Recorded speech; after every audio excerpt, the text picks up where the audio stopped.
Another cup of Maxwell House coffee, George? Sure. Pour me a cup, Gracie. You know, Maxwell House is always good to the last drop.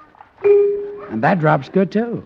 Yes, it's Maxwell House Coffee Time, starring George Burns and Gracie Allen.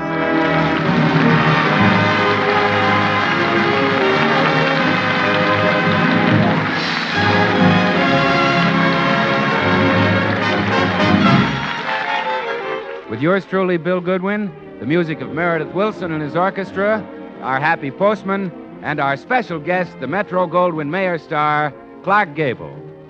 For your Thursday night comedy enjoyment, it's George and Gracie.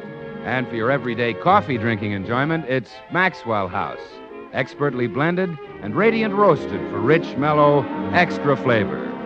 Maxwell House, the coffee that's always good to the last drop.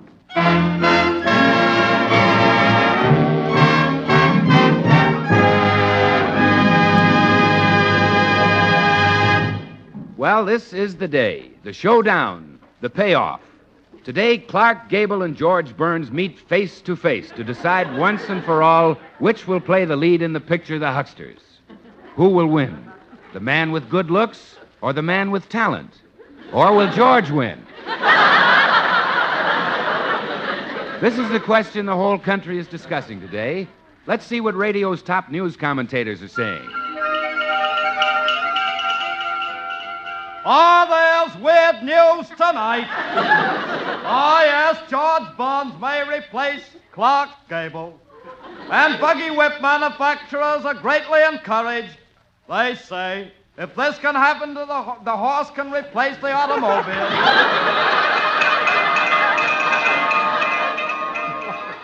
Well, today, George Burns makes his final effort to gain a cinema career at the expense of Clark Gable. Well, this raises a particularly interesting question. Would it be better to keep Burns in radio where he is terrible or put him in pictures where he'd be horrible?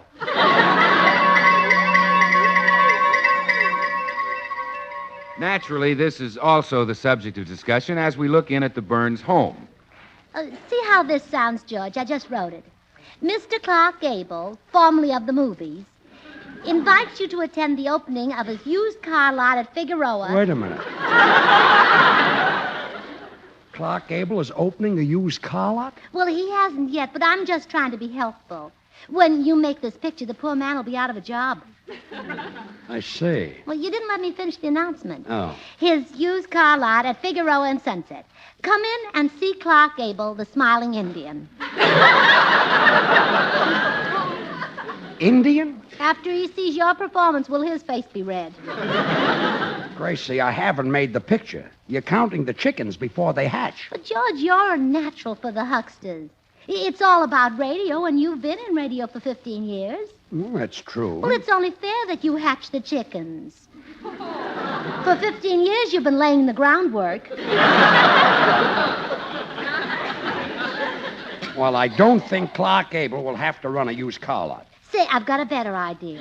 He can make it a used car lot during the day and a parking lot at night. He could put up a sign that would attract thousands of women. What's that? Park in the dark with Clark.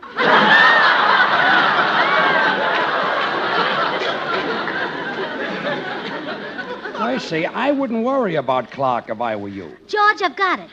You're taking his place. Let him take yours and be a comedian. Oh, stop. Oh, he'd be very funny. Women are just dying for a chance to laugh at his mustache. They are? Oh, yes. I've heard lots of them say they'd love to be tickled by it. Gracie, I'm the one to worry about, not Gable. I haven't got a chance in 10,000 to replace that guy. Here, look at the picture of me in this movie magazine. Let's see it. Look at Gable's face. How can I compete with those dimples? Oh, pooh. 2 little round dimples. Look at your face. You've got dozens of nice long ones.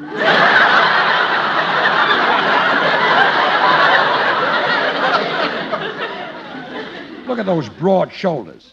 He's got the kind of figure women are crazy about. Not me. I'd much rather have your figure. You would? Sure. If I had his figure, I'd look like a man.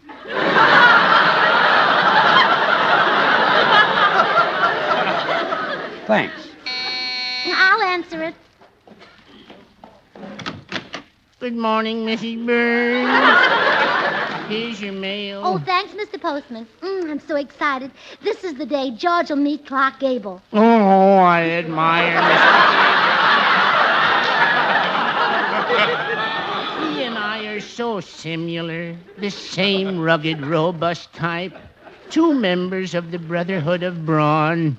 Well, don't you think George is a member of the Brotherhood of Brawn? No, I'd say he belongs to the Fraternity of Flab. Oh, Mr. Postman. What's more, Mr. Gable is quite a woodsman. He goes into the North Woods and hunts moose. I wish he'd take my wife with him. Why? She'd make a wonderful decoy. She looks just like a moose. Yeah, it wouldn't work, Mr. Postman. No moose would take her for a moose. I know, but some hunter might. Well, I'm going over to see Clark Gable right now, and we'll just see who wins. My money's on Gable. The public will always have a place in its heart for him. Oh, and there's a place for George, too, a very warm place. Yes, and he should go there. Well, goodbye, Mrs. Burns, and remember, keep smiling.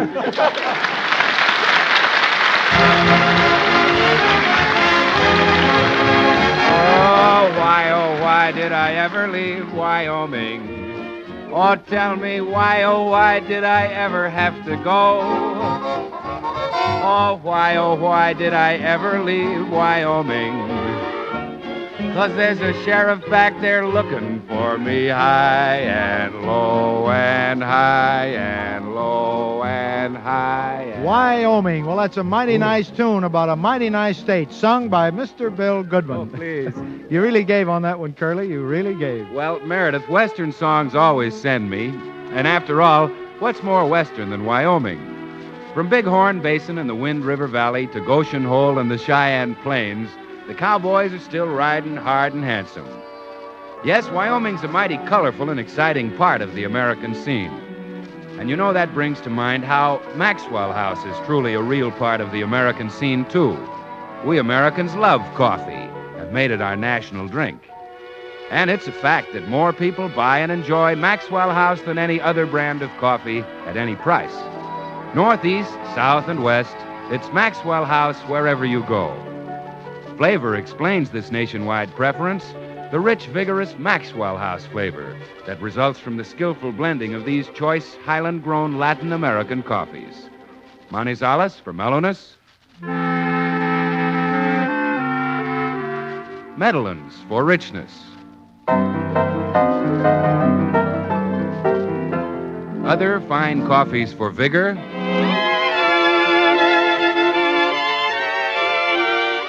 And Bucaramangas for full body.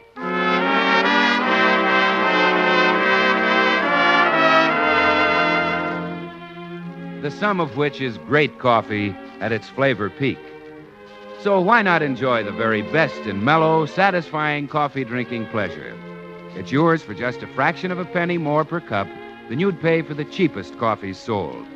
Just say Maxwell House. Always good to the last drop.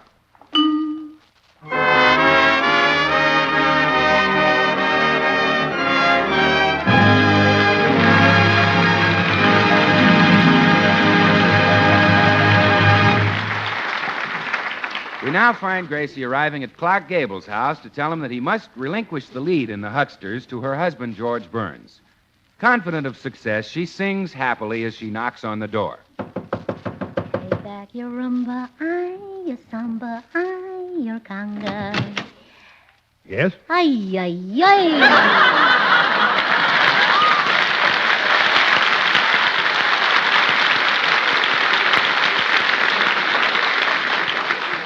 Won't you come in? I say, won't you come in? In. Oh, of course. Oh, thank you. Now, what did you want to see me about? Well, you know, for the life of me, I can't remember. Oh, now I do. I want to talk to you about George Burns. George Burns? Yes, he's the man who's going to take your place in that picture, The Hucksters.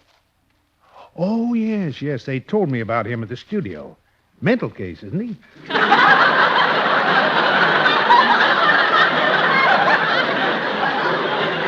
no, I should say not. He's as smart as I am. Oh, I'm sorry. Is he a friend of yours? Well, we used to be friends. Then we got married. I mean, now he's my husband. And a wonderful man, Mr. Gable. I'm sure he must be wonderful if he's married to you. Yep. Well, thank you. Now, tell me more about Mr. Burns. I say, tell me more about Mr. Burns. Burns? Oh, my husband. Well, he's the logical one to take your place because he's your type of man. Rugged yet handsome. An outdoor man. Loves to go hunting. Oh, loves hunting, huh? Your husband begins to interest me. Oh, I thought that would do it. Where does he do most of his hunting? Oh, he's hunted everywhere. India, Africa, Egypt. Egypt? Yeah, the land of the Sphinx. What did he shoot there? Only the largest Sphinx ever shot. Ever shoot a Sphinx, Mr. Gable? No, the meat's a little too gamey. Oh, well, George hunts everywhere. He shoots a moose in Alaska, and then he knocks off a deer in Canada. Oh, what's the matter with the game in this country? Hasn't he ever shot a buck in northern Michigan? He played a little poker in Detroit.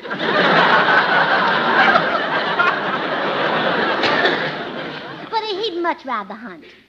Well, I suppose he's concentrating on duck hunting right now. Oh, yes. He's out every day shooting down ducks out there in wherever it is you shoot down ducks. Blind? Oh, no, he never touches the stuff. Just loves to hunt. What kind of retriever does he use? He uses... What's his favorite dog? Oh, hot. Heavy on the mustard. No, I mean four-footed dog. What kind of dog does he use to retrieve the ducks? Oh, one of those regular little duck dogs. A dachshund. They're awfully cute. Yes, but a little impractical. Here, let me show you what I mean by a retriever. Here, girl.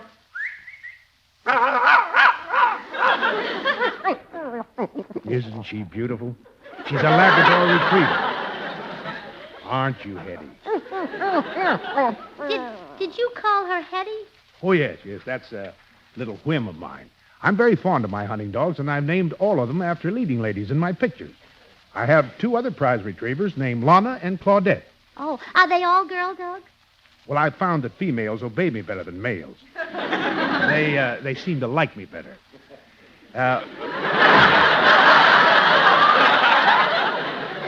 Watch now how Hetty reacts when I pat her head. Yeah. Nice.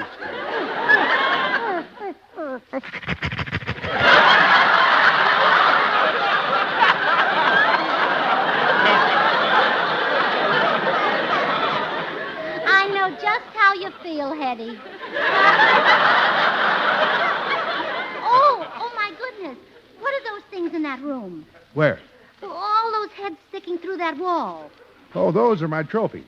Now, this is a moose head. Here's a deer head, a lion's head, and here's a boar's head. Aren't they beautiful? Yeah. But I'll bet the other side of the wall doesn't look so good. Well,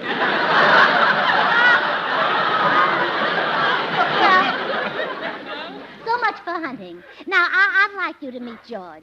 I'm glad I had an opportunity to tell you about him. At least you know my husband isn't a mental case. That's right. Now I'm curious to know why he isn't. Well, we'll expect you at our house in half an hour. Goodbye, Mr. Gable. Goodbye, Mrs. Burns.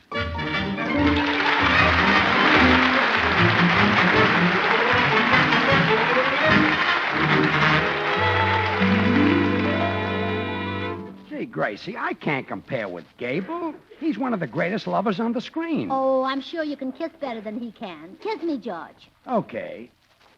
Oh, Gable's through.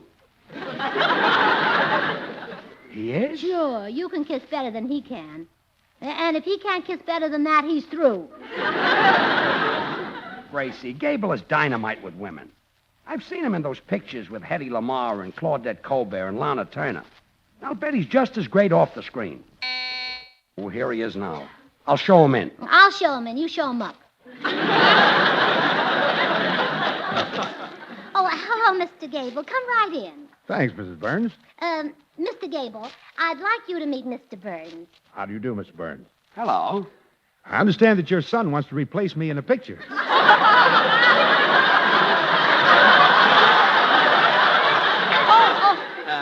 My son? No, Mr. Gable, this is my husband. This is George? Yeah. George Burns, the Clark Gable of tomorrow. Look him over and see if you don't think he's the perfect choice. Well, what do you say? This is George? Oh, I've already answered that question. Now, think for a minute and then tell me what your decision is. Well? This is George? Well, I don't know. You may be a good actor, but you're a very poor conversationalist. Well, I'm sorry, Mrs. Burns, but I was taken unawares. Oh, well, now you two men have a chat while I go in the kitchen and make some coffee. And then we'll sit down and thrash this all out. You know, Mr. Gable, I'm embarrassed having my wife compare me with you. I think you're a terrific guy. And I think your wife thinks you are, too. Yeah. No, I hope this discussion won't last too long. I've got to get home to Hedy and Lana and Claudette. My wife and I were just talking about them. Are they all at your house? Yes, they're waiting to be fed. Feeding all three of them must run into money. Oh, no. Horse meat's cheap. You feed them horse meat? Oh, sure. They love it. Only from you, Clark. Are they in your house a lot of the time? No, only in the daytime. I put them out at night. Naturally, eh? Well, poor things, it's quite pitiful when they sit outside my bedroom window and howl. Yeah, that would break my heart. But we spend many happy evenings together. Lana in my lap, Claudette stretched out at my feet, and Hedy sitting on the floor with her nose in my hand.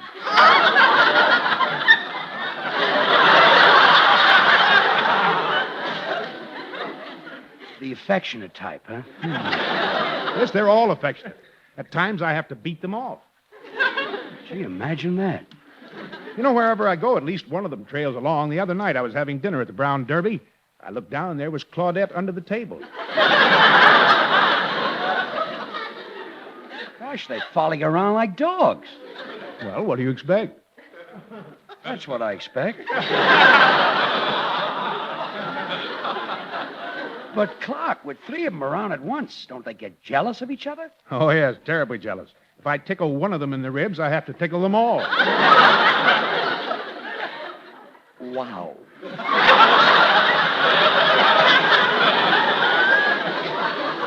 But only once was there any serious trouble. What caused it? Well, they all take turns fetching my slippers. They regard it as quite a privilege. You're murder. What happened? Well, Lana fetched the slippers when it was supposed to be Hedy's turn. So Hedy sneaked up behind Lana and bit her. Bit her? Yeah. Poor Lana couldn't sit down for a week. Oh, no!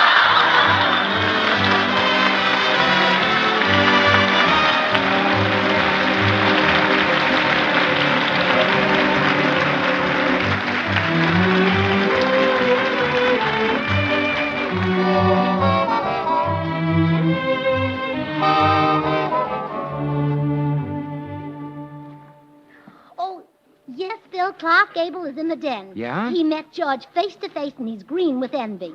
Oh, Gracie, envy didn't turn him green. It's that face-to-face that did it. Bill, that's not true, and you know it.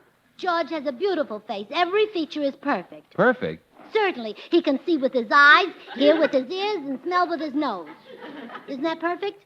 Well, yeah, I'll admit George has got a point there. What about that? What about that handsome, beautifully shaped head? He's got a point there, too. Yes, I've noticed that. Must chop up his hats pretty badly. Well, come on, Gracie. I'm anxious to go in and talk to Clark. Oh, now, Bill, look. George's whole career may depend upon that talk he's having with Gable. So promise me you won't change the subject to Maxwell House coffee. I give you my word, Gracie. I won't bring up the subject of coffee unless Gable mentions Maxwell House himself. Well, I don't think that'll happen. Let's go in. Okay. Hi, George. Hello, Clark, old man. Hello, Bill. Well, Bill, how are you? Fine, thanks. Oh, say, Clark, there's a beautiful blonde singer at your studio I'm dying to meet. Marilyn somebody? Maxwell? Yeah, that's the girl. Clark, would you take me to her house? Sure, Bill. I'll take you there. Where? To her house. Whose house? Marilyn's. Marilyn whose? Marilyn Maxwell. Marilyn Maxwell's what? Marilyn Maxwell's house. Speaking of Maxwell,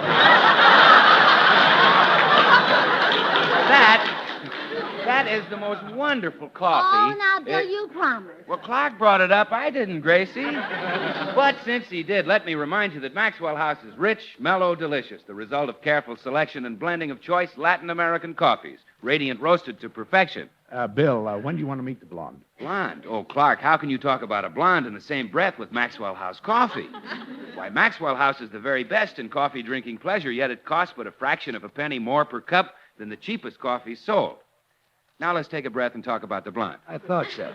What would you like to know about her, Bill? Are you kidding? What does any guy want to know about a girl? Does she drink Maxwell House coffee? I hope so, because Maxwell House is bought and enjoyed by more people than any other brand of coffee at any price. Everybody knows Maxwell House is always good to the last drop. Well, nice to have seen you, Clark. So long. Well, Bill, don't you want to meet the girl?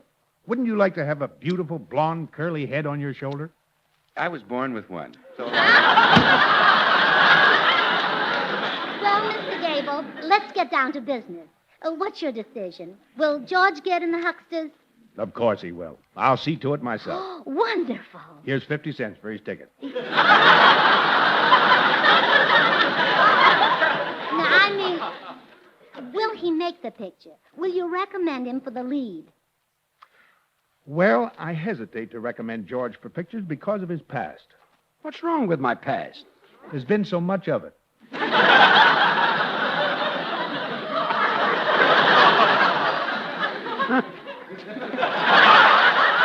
Oh, come on, Mr. Gable. Be a sport. Give up your career.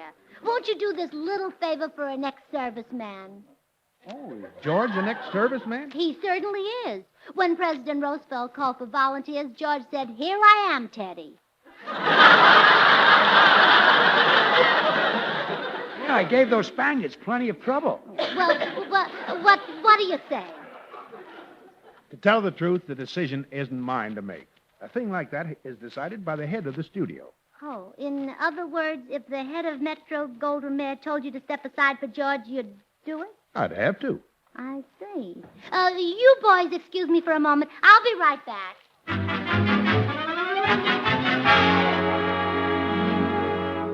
Now, have you got it straight, Meredith? Oh, I think so, Gracie. I'm to pose as the head of Mr. Gable's studio. Right. Now, let's go in. Mr. Gable, there's someone here to see you. Who is it? Well, have you ever met Louis B. Mayer? Oh, I know him quite well. Oh. Well, have you ever met Mr. Goldwyn? Many times. Oh. How about Mr. Metro? No, I've never met anyone by that name. Uh-huh. Mr. Gable, shake hands with Mr. Metro. Mr. Pasternak, you Metro. Head of Metro Golden Mare. How do you do? Always happy to meet an employee, son.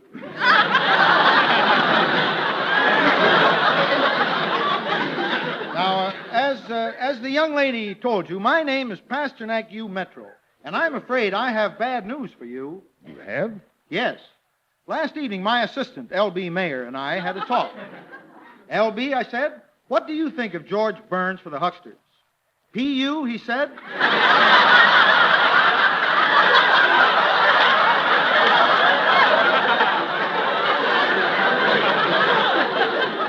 That's a great idea. Terrific. By the way, Meredith, I enjoyed your last concert at Hollywood Bowl. Well, thanks, Clark. How'd you like my flute solo? I thought it was great. Did you? So did I. Of course, my lip isn't as strong as it used to be.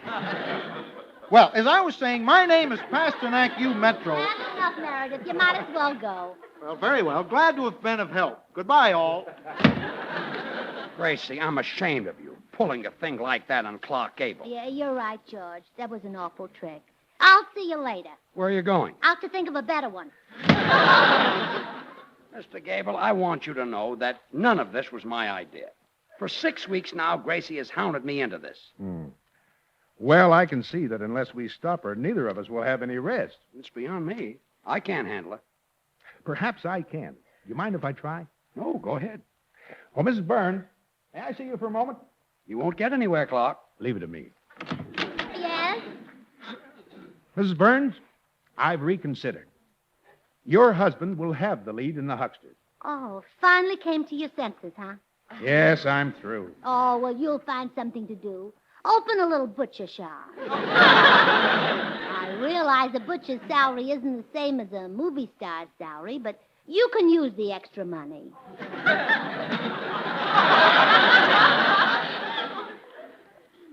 I don't mind for myself, but the new leading lady I discovered will lose her opportunity. Well, that's the breaks.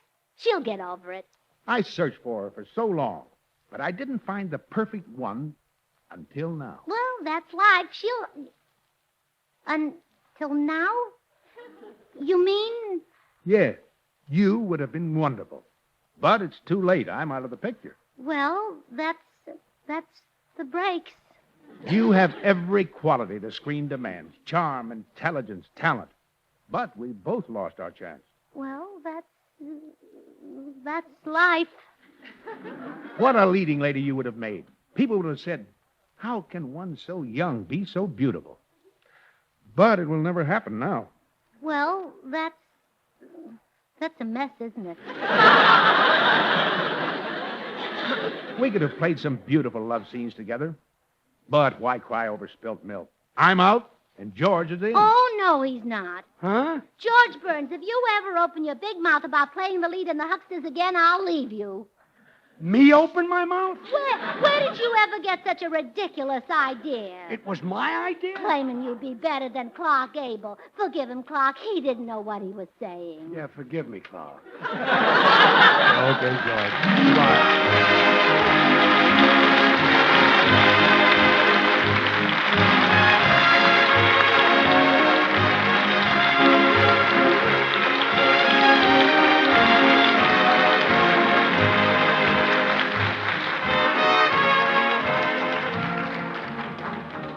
Clark Gable appeared through the courtesy of Metro-Goldwyn-Mayer, producers of the Technicolor production, The Yearling. Join us again next week when we'll all be back. George Burns, Gracie Allen, Meredith Wilson and his orchestra, and yours truly, Bill Goodwin. The George Burns and Gracie Allen Show is written by Paul Henning and Keith Fowler. Until next Thursday, good night and good luck from the makers of Maxwell House, America's #1 preferred brand of coffee. Well, Gracie, you're just like all the other women. The minute Clark Gable turned on his charm, you forgot your husband. I did not forget my husband. You're still the only man for me, Harry. Harry? Fred? Joe? My name is Pasternak U. Metro. Good night, everyone. Good night to you.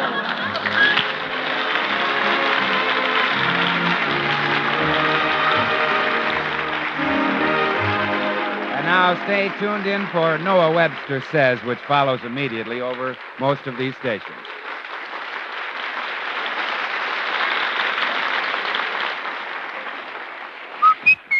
Get Bird's Eye. Get Bird's Eye French-style green beans.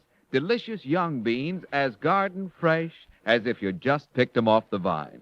Yes, wonderful eating. And trouble-free, all washed, trimmed, and cleaned for you. Stringless, too, and cut French style. One box serves 4 people. So get Bird's Eye French-style green beans tomorrow. But be sure it's Bird's Eye. Remember, It can't be the same if it ain't got that name. Get Bird's Eye frozen food.